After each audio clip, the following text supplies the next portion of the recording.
ഒരുപാട് പേര് സ്ത്രീകൾ, ഒരു പുരുഷന്മാരും ഉണ്ട്, ഒരു 45 വയസ്സിനും 55 വയസ്സിനുള്ള ഒരുപാട് പേര് സെക്കൻഡ് മാരേജിനായിട്ട് എന്നെ സമീപിക്കുന്നുണ്ട്. മക്കളായിട്ട് നിർബന്ധിച്ച് അവരെ കൊണ്ടുവരുന്നൊരു സെക്കൻഡ് മാരേജ് നാളുണ്ട, ഒറ്റപ്പെട്ടു പോയി, ഭർത്താവ് മരിച്ചു പോയത്, ഭാര്യ മരിച്ചു പോയത്, മക്കളൊക്കെ ഉള്ളവരായിട്ടാ.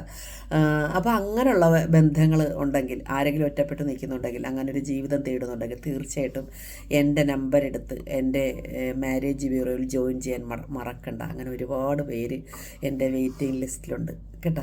ഒരു നല്ല ജീവിതം ഇനി നയിക്കണമെന്ന് ആഗ്രഹമുള്ളവർ, ഇനി സായന്തന കാലത്ത് സന്തോഷത്തോടെ ഒരു ജീവിതം വേണം, ഒരു നല്ലൊരു കൂട്ട് വേണം എന്ന് ആഗ്രഹിക്കുന്ന ആരെങ്കിലും ഉണ്ടെങ്കിൽ ധൈര്യമായിട്ട് സിംഗിൾ ബോബൻ മാരേജ് ബ്യൂറോയിലേക്ക് സ്വാഗതം.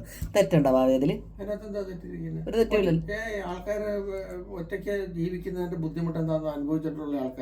ഞാനിത് ശരിക്കും അനുഭവിച്ചിട്ടുള്ള അതിൻ്റെ ബുദ്ധിമുട്ട് എനിക്കറിയാം. വെൽക്കം.